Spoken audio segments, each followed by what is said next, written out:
DHA का primarily और फिर कंटोनमेंट का इसमें क्या रोल आता जो इंफ्रास्ट्रक्चर है वो डीएचए की जिम्मेदारी है डेवलप करना, बेसिक इंफ्रास्ट्रक्चर जैसे रेन स्टॉर्म है और सेवरेज की लाइंस डाली थी वो डीएचए ने डाली थी पहले, जो भी डीएचए को डेवलप किया था वो सारा डीएचए ने किया था।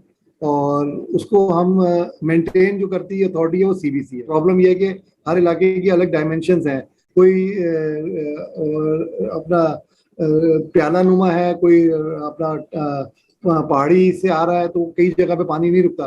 तो बुखारी कमर्शियल में, छोटे बुखारी में और ये बुखारी रेजिडेंशियल में और इन इलाकों में हमें थोड़ी सी और निशात कमर्शियल में प्रॉब्लम आ रही थी। एच ने इसके लिए कॉन्ट्रैक्ट भी अलॉट कर दिया है एनएलसी और नेस्पैक को, ताकि ये जल्द से जल्द इस मसले को रिजॉल्व करें। और इसकी इनकी कीन इंटरेस्ट है इस हवाले से इसको प्रॉपरली इसको हैंडल किया जाए।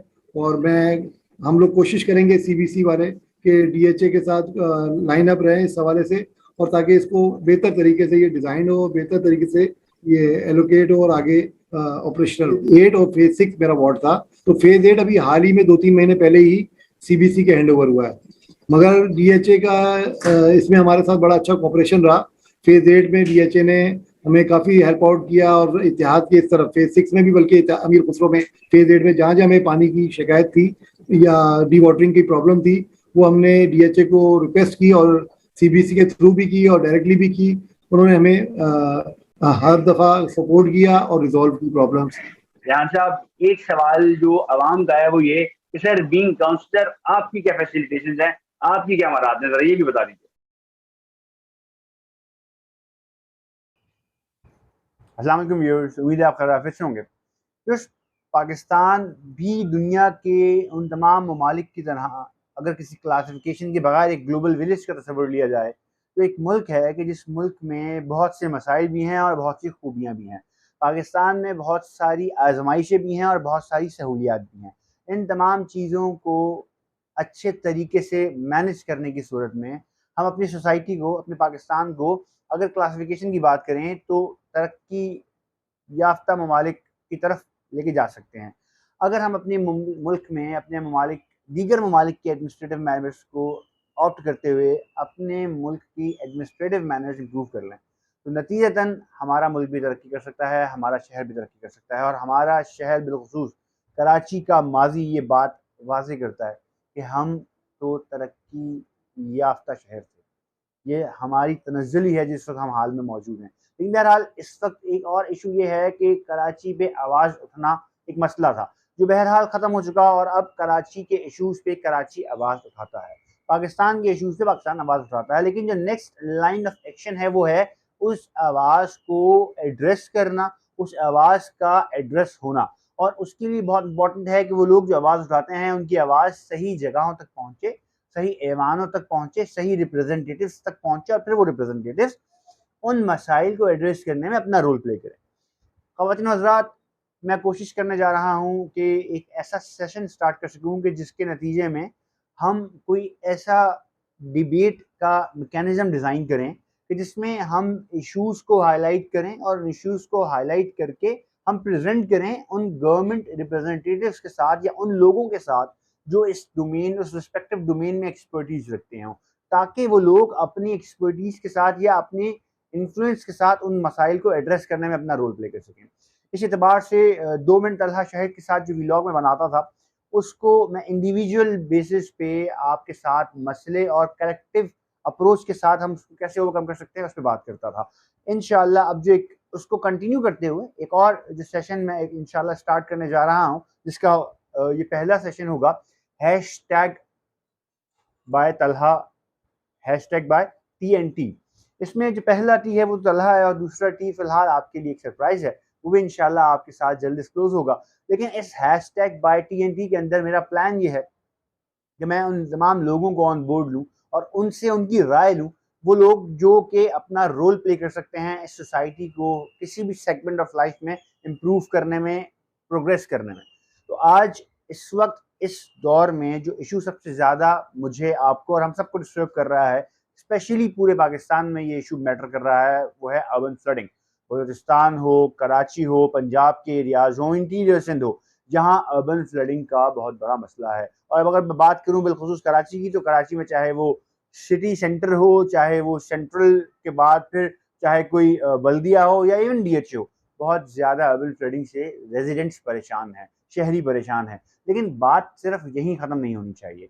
सवाल और बात ये भी है कि इसको एड्रेस कैसे किया जाए, और क्या इस वक्त कोई ऐसा है जो इसको एड्रेस कर रहा हो? क्योंकि हमने ये देखा है कि बहरहाल बहुत सी बातें और बहुत सी कमिटमेंट्स और बहुत सी अनाउंसमेंट्स तो होती हैं गवर्नमेंट की तरफ से, लेकिन रिजल्ट बहरहाल ऑन ग्राउंड फैसिलिटेशन के लेवल पे नहीं मिल पा रहा। इसी चीज़ को एड्रेस करने के लिए हमने कराची के सबसे पोश इलाके DHA, जो एक लिविंग प्रेफरेंस है, उसके अंदर हमने जो अर्बन फ्लडिंग का इशू आया और वहाँ जो लोग एडमिनिस्ट्रेटिवली ऑन बोर्ड होते हैं उनको साथ कनेक्ट करके उनसे इस मसले को डिस्कस करके एड्रेस करने के लिए वे आउट निकालने की कोशिश की। तो आइए इस एड्रेस को हम आगे बढ़ाते हैं और हैशटैग बाय TNT के इस पहले पॉडकास्ट, इस पहले सेशन को हम स्टार्ट करते हैं। इस पहले सेशन पे इस अर्बन फ्लडिंग के इशू पर डिस्कशन के लिए मेरे साथ मौजूद हैं रेहान इकबाल बूटी साहब। आप कंटोनमेंट बोर्ड क्लिफ्टन में जो वार्ड्स हैं उसके एक वार्ड के काउंसलर हैं, और आप लास्ट ईयर सितंबर में जो इलेक्शन हुए उसमें इलेक्ट हुए और उसके बाद फिर आप रोल प्ले कर रहे हैं एज ए काउंसलर अपना। और बाकी हम जानते हैं रेहान इकबाल साहब से कि क्या उनका रोल है और इस वक्त जो इश्यूज हैं वो आप कैसे एड्रेस कर रहे हैं और लॉन्ग टर्म और शॉर्ट टर्म आपके क्या प्लान है। Let's talk to Rehan Iqbal साहब। अस्सलाम वालेकुम रेहान साहब, क्या हाल है? ठीक ठाक हैं आप? अल्लाह का शुक्र है, हम खैरियत से। आप किस तरह हैं, कैसे हैं? ठीक है, अल्हम्दुलिल्लाह जी, बहुत बहुत शुक्रिया आपकी टाइम देने का। आई कैन अंडरस्टैंड कि इस वक्त जो आफ्टर द रेन और मानसून स्पेल जो फ्लडिंग का सिलसिला हुआ है, urban flooding even in DHA और बुखारी में और सारी जगहों पे, तो उस पर आप बहुत बिजी होंगे, लेकिन इसके बावजूद आप टाइम दे रहे हैं, आपका बहुत बहुत शुक्रिया। आई एम श्योर कि मैं आपका ज़्यादा टाइम नहीं लूंगा, बट कुछ पॉइंट्स हैं जिसपे बीइंग CBC रिप्रेजेंटेटिव और CBC में रेजिडेंस रिप्रेजेंटेटिव आपका पॉइंट ऑफ व्यू बहुत इंपॉर्टेंट रहेगा। उसके लिए आपका टाइम चाहिए होगा, तो शुड वी स्टार्ट रेहान साहब? जी बिल्कुल, स्टार्ट करें, बताएं। That's cool. ओके रेहान साहब, मुझे पहला सवाल आपसे ये पूछना है कि दरअसल इस वक्त एक बहुत ज्यादा मिथ है कि कराची में तो जो ओवरऑल इशू रहा सो रहा, लेकिन DHA बहुत डिस्टर्ब हुआ है, DHA के काफी एरियाज डिस्टर्ब हुए हैं, और उसमें whatever the reason are उसके ऊपर हम बात कर लेते हैं। लेकिन मुझे पहले ये समझना है कि जो कंटोनमेंट बोर्ड के अंदर जो DHA के अंदर जो CBCs हैं, कंटोनमेंट हैं, इनका और क्या रोल है? मतलब DHA का प्राइमरीली और फिर कंटोनमेंट का इसमें क्या रोल आता है? तो आप इसको ब्रीफ कीजिए जरा। असल में DHA आपको पता होगा एक डेवलपर है जो डेवलप करता है चीज़ें, और इस तरह से डेवलप की है DHA को पूरा।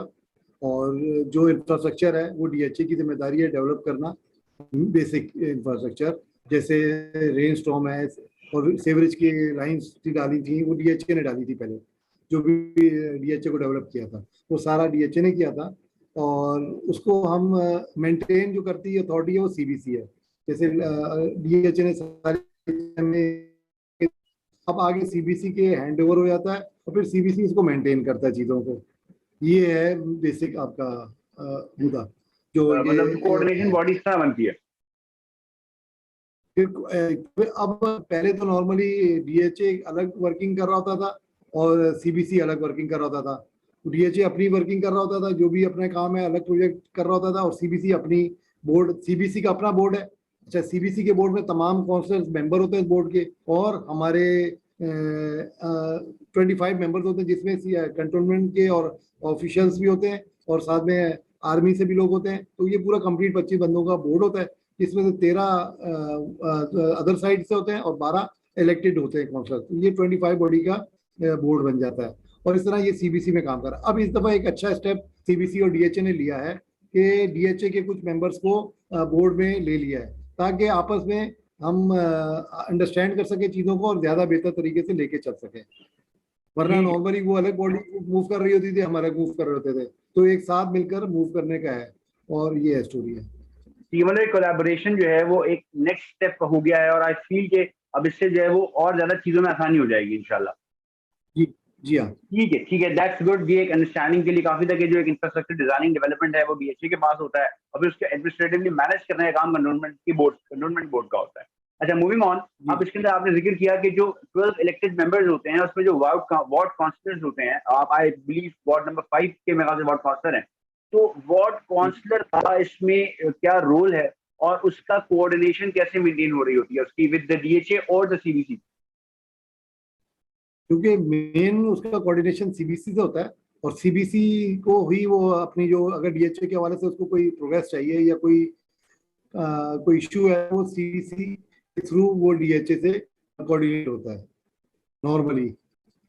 और दूसरा ये कि अच्छा वार्ड फिर काउंसलर जो बोर्ड मेंबर का जो हम बोर्ड मेंबर बन जाते हैं काउंसलर्स, और फिर जो हमें हमारे जो डिपार्टमेंट्स हैं जैसे सीवरेज का डिपार्टमेंट है, गार्बेज कलेक्शन का डिपार्टमेंट है, स्ट्रीट लाइट का डिपार्टमेंट है, और इस तरह के तमाम जो डिपार्टमेंट्स हैं, इंजीनियरिंग का डिपार्टमेंट है, ये तमाम डिपार्टमेंट से हम लाइजन हो जाते हैं। और जो हमें जो रेजिडेंट्स की तरफ से कंप्लेंट्स आ रही होती हैं, नॉर्मली एक जो कोविड में हमने एक सीबी केयर की ऐप भी बनाई थी सीबीसी वगैरह ने पूरे पाकिस्तान में, ताकि वो जो रेजिडेंट है उससे कंप्लेन कर देता है और फिर कंप्लेन को वो अटेंड की जाती है और वो हायर अप्स तक जाती है ताकि उसका फॉलोअप रखा जाए और उसको कंट्रोल किया जाए और फिर उससे डाटा भी मेंटेन किया जाता है कि क्या सेक्टर की कंप्लेन ज़्यादा आ रही है, क्यों आ रही हैं।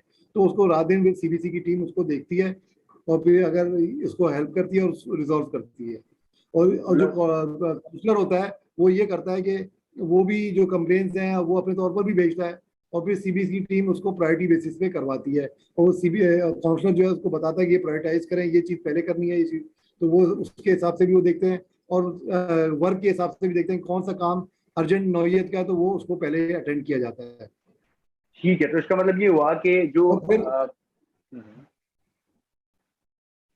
मैं एक और बात ऐड कर दूं इसमें कि सीबीसी का काउंसलर जो है कोई जो भी डेवलपमेंट वर्क्स हैं जो अपने इलाके में, जैसे सिंपल रोड्स की ब्रेकेज है, टूटी हुई रोड्स हैं या रोड बनाना चाहता है या स्ट्रीट लाइट्स के इश्यूज हैं, तो वो सारी चीज़ें, और सीवरेज की कोई इश्यूज है जो चौक है लाइन्स या कोई कनेक्शन का इशू है या छोटी मोटी लाइन्स डालनी है, तो वो फिर सीबीसी उनको डाल देता है। ठीक है, दैट्स कूल। हाँ, ये एक पूरा मैकेनिज्म हुआ कि जिसके अंदर दरअसल जो DHA CBC in between correspondence maintain करते हैं और वाया काउंसलर और द सीबी केयर ऐप ये रेजिडेंट्स जो हैं वो सीबीसी को अप्रोच कर सकते हैं। ये मैं जो समझ पाया हूँ ये पूरा मैकेनिज्म है। अच्छा, इसमें अब मैं आता हूँ थोड़े से हार्श सवालात की तरफ।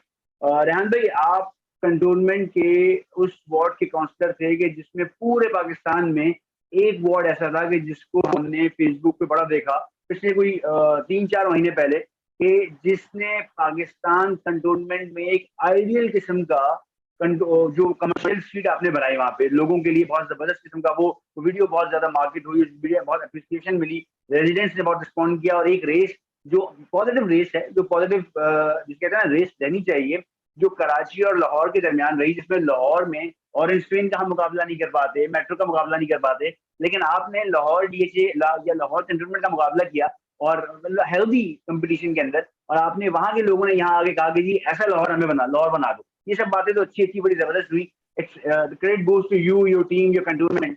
बट ये जो इस वक्त फ्लडिंग वाला मामला है, इसके हवाले से जरा थोड़ा सा बताइए, क्योंकि ये बहरहाल लोगों को बहुत ज्यादा इफेक्ट कर रहा है। इसमें आपके पास क्या प्लान्स हैं? आप लॉन्ग टर्म प्लान्स को किस तरह फोर्सी कर रहे हैं? शॉर्ट टर्म प्लान्स में आप इमीडिएटली इस पर क्या कर रहे हैं? बिकॉज यकीनन जो आपके रेजिडेंट्स हैं वो तो आपको अट्रैक्ट भी कर, आप उनको पॉइंट ऑफ कम्युनिकेशन के तौर पे कॉन्टेक्ट भी करते होंगे वो आपको, और आपको रिस्पॉन्ड भी करना है। इसमें आपकी क्या प्लानिंग और क्या स्ट्रेटेजी है? इस हवाले से जो ये जो मसला आया है इस दफ़ा, ये कुछ हर जगह की प्रॉब्लम ये है कि हर इलाके की अलग डायमेंशंस हैं। कोई अपना प्याला नुमा है, कोई अपना पहाड़ी से आ रहा है तो कई जगह पे पानी नहीं रुकता, तो बुखारी कमर्शियल में, छोटे बुखारी में और ये बुखारी रेजिडेंशियल में और इन इलाकों में हमें थोड़ी सी, और निशात कमर्शियल में प्रॉब्लम आ रही थी। अब ये डीएचए से भी डिस्कस हुआ है और सीबीसी से भी डिस्कस हो रहा है और ये कीन है ये सब टीम के तौर पर कि इसको रिजॉल्व करें। और इसके लिए मेरे इल्म में आया कि डीएचए ने इसके लिए कॉन्ट्रैक्ट भी अलॉट कर दिया है एनएलसी और नेस्पैक को, ताकि ये जल्द से जल्द इस मसले को रिजॉल्व करें। और इसकी इनकी कीन इंटरेस्ट है इस हवाले से इसको प्रॉपरली इसको हैंडल किया जाए। और हम लोग कोशिश करेंगे सीबीसी वाले कि डीएचए के साथ लाइन अप रहें इस हवाले से, और ताकि इसको बेहतर तरीके से ये डिज़ाइन हो, बेहतर तरीके से ये एलोकेट हो और आगे ऑपरेशनल हो।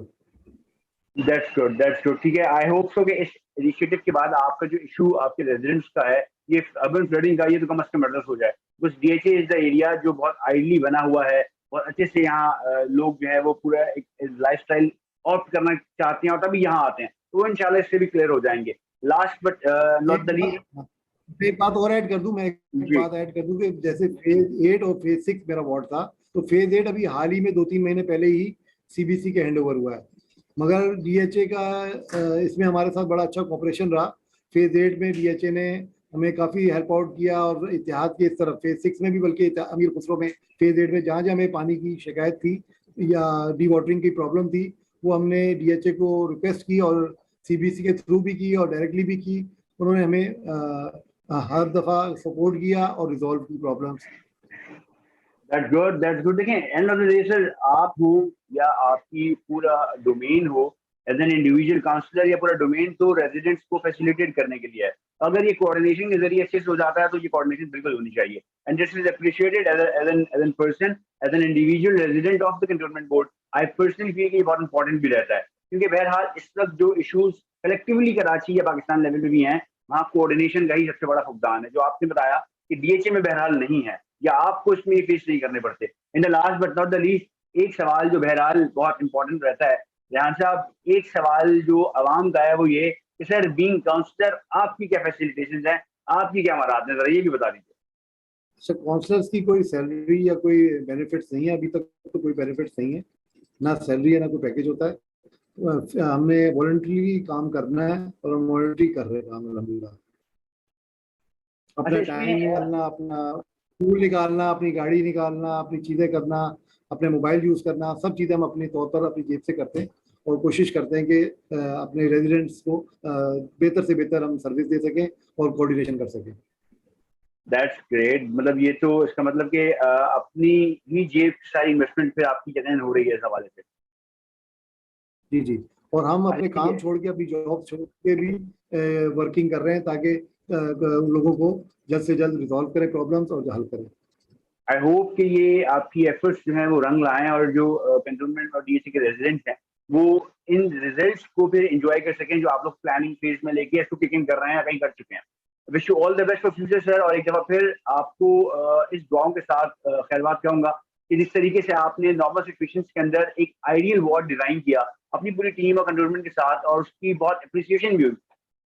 इसी तरीके से इंशाल्लाह इसमें ये जो काम मैंने किए ये कर रहा हूँ, इसमें मेरे साथ मैं ऐड कर दूं हमारे कंट्रोल बोर्ड के प्रेसिडेंट, हमारे सीईओ सलीम भट्टू साहब, एडिशनल सीईओ रिजवान साहब और सीबीसी की तमाम टीम। 4 दिन ये बल्कि 4 जुलाई से आज तक वो रात दिन उन्होंने काम किया और काम किया उन्होंने। मगर रेजिडेंट्स को इसका भी अप्रिशिएट करना चाहिए क्योंकि उन्होंने बड़ी मेहनत की, अपने ऑफिस में नहीं बैठे रहे, अपने घरों में नहीं सोए रहे, 7 दिन के एम्प्लॉइज और वर्कर्स और हमारे तमाम टीम और इवन हमारे जो प्रेसिडेंट कंट्रोल बोर्ड है वो भी व्हील्स रहे, रात 1 हो चाहे 2, चाहे सलीम भट्टू साहब, वो सब ऑन वे थे और रात दिन काम कर रहे थे और इन टच थे और अप्रिशिएट कर रहे थे मोटे टीम को ताकि काम तेजी से और करते रहे, क्योंकि कोई 4 सोया, कोई कंप्लीट 8 घंटे की नींद भी नहीं की किसी ने। तो ये माशाल्लाह ये जो जल्द से जल्द अभी नहीं खड़ा हुआ था, 25-25 10-10 दिन तक पानी खड़ा रहा था और अब बारिश भी ज्यादा हुई थी, 600-700 mm बारिश हुई है जो एक्यूमुलेटेड, आधी भी थी। अब में हमने जो हाई पंप्स हमारे सीबीसी ने जो अरेंज किए हुए थे उसकी बुनियाद पर 2-3 दिन में 4 दिन में हमें पानी निकालने में कामयाब हुए। तो ये सब क्योंकि अभी नहीं वो थी प्रॉब्लम, तो इंशाल्लाह उम्मीद करता हूँ कि अब नेक्स्ट टाइम हम इसको मजीद डीएचए के साथ मिलकर बेहतर करेंगे। That's good, thank you so much. और देखें ये बात बिल्कुल क्लियर है कि जब कोई तनकीद करता है किसी काम के प्रॉपर ना होने पे, तो उसी तरह अप्रिसिएशन भी उसी तरह डिस्ट्रीब्यूट होती है काम के अच्छे तरीके से होने पे भी। तो ठीक है, आपने अच्छी बात की कि जी आपकी पूरी टीम अगर ऑन बोर्ड थी तो इंशाल्लाह वो रिजल्ट रिफ्लेक्ट भी कर जाएगा आपके रेजिडेंट्स को और नजर भी आएगा। और लास्टली जैसे मैंने कहा, मैं पर्सनली इससे बड़ा एडमायर हुआ क्योंकि बहुत आना होता है आपके छोटा बुखारी पर बैठना होता है, तो ये चीज रियलाइज हुई कि बहुत अच्छा मैनेज किया था आपने। And I wish you all the best, you and your team, जो कंट्रोलमेंट बोर्ड, कि आप उसको अच्छे से मैनेज कर लेंगे और फिर इंशाल्लाह रेजिडेंट्स को जो है फैसिलिटेट कर पाएंगे। Thank you so much Rehan साहब फॉर योर टाइम, एंड इंशाल्लाह हम आपसे जब ये तमाम चीज़ें आप ओवरकम कर लेंगे तो अच्छे नोट्स के ऊपर एक दफ़ा फिर आपसे जो है ना वो आपका टाइम लेंगे और आपके साथ ऑन बोर्ड आएंगे। थैंक यू सो मच जान साहब, बहुत शुक्रिया, खुदा हाफिज़। अल्लाह हाफिज।